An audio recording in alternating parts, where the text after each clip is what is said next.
தமிழர்கள் 3 பேரை சுட்டுக் கொன்ற கர்நாடக வனத்துறையை கைது செய்ய கோரி மறியல் போராட்டம் நடத்தி வருவதை நாம் அண்மைச் செய்தியாக பார்த்து கொண்டிருக்கின்றோம். கர்நாடக வனத்துறையை கண்டித்து ஹனூர் கிராமத்தில் பொதுமக்கள் சாலை மறியல் போராட்டத்தில் ஈடுபட்டுள்ளதால் பெரும் பரபரப்பு ஏற்பட்டுள்ளதை தற்போதைய அண்மைச் செய்தியாக பார்த்து கொண்டிருக்கின்றோம். கூடுதல் விவரணை செய்தியாளர் வாசு வழங்க கேட்கலாம். வாசு, ஹனூரில் நடைபெறும் இந்த சாலை மறியல் போராட்டம் குறித்தான கள தகவலை பதிவிடலாம். வணக்கம் ராம்குமார். கர்நாடகா மாநிலத்தின் சாம்ராஜ் நகர் மாவட்டத்தில் வனத்துறை நடத்திய துப்பாக்கிச் சூட்டில் தமிழ்நாட்டைச் சேர்ந்த 3 பேர் கொல்லப்பட்டுள்ளனர்.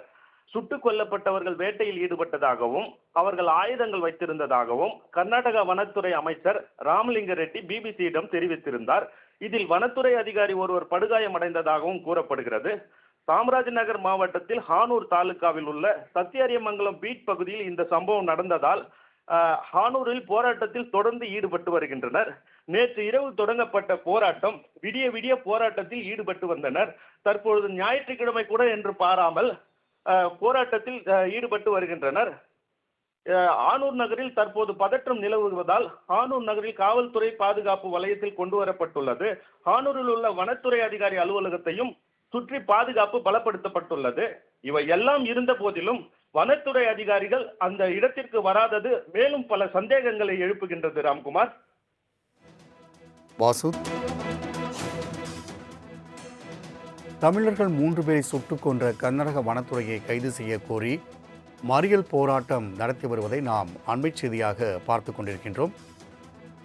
கர்நாடக வனத்துறையை கண்டித்து ஹனூர் கிராமத்தில் பொதுமக்கள் சாலை மறியல் போராட்டத்தில் ஈடுபட்டுள்ளதால் பெரும் பரபரப்பு ஏற்பட்டுள்ளதை தற்போதைய அண்மைச் செய்தியாக பார்த்து கொண்டிருக்கின்றோம்.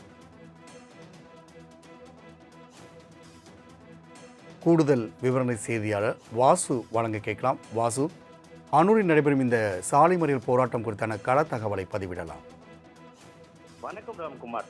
கர்நாடகா மாநிலத்தின் சாம்ராஜ் நகர் மாவட்டத்தில் வனத்துறை நடத்திய துப்பாக்கிச் சூட்டில் தமிழ்நாட்டைச் சேர்ந்த 3 பேர் கொல்லப்பட்டுள்ளனர். சுட்டுக் கொல்லப்பட்டவர்கள் வேட்டையில் ஈடுபட்டதாகவும் அவர்கள் ஆயுதங்கள் வைத்திருந்ததாகவும் கர்நாடகா வனத்துறை அமைச்சர் ராமலிங்க ரெட்டி பிபிசியிடம் தெரிவித்திருந்தார். இதில் வனத்துறை அதிகாரி ஒருவர் படுகாயமடைந்ததாகவும் கூறப்படுகிறது. சாம்ராஜ் நகர் மாவட்டத்தில் ஹானூர் தாலுகாவில் உள்ள சத்தியரியமங்கலம் பீட் பகுதியில் இந்த சம்பவம் நடந்ததால் ஹானூரில் போராட்டத்தில் தொடர்ந்து ஈடுபட்டு வருகின்றனர்.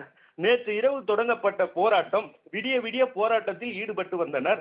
தற்பொழுது ஞாயிற்றுக்கிழமை கூட என்று பாராமல் போராட்டத்தில் ஈடுபட்டு வருகின்றனர். ஆனூர் நகரில் தற்போது பதற்றம் நிலவுவதால் ஆனூர் நகரில் காவல்துறை பாதுகாப்பு வலயத்தில் கொண்டு வரப்பட்டுள்ளது. ஆனூரில் உள்ள வனத்துறை அதிகாரி அலுவலகத்தையும் சுற்றி பாதுகாப்பு பலப்படுத்தப்பட்டுள்ளது.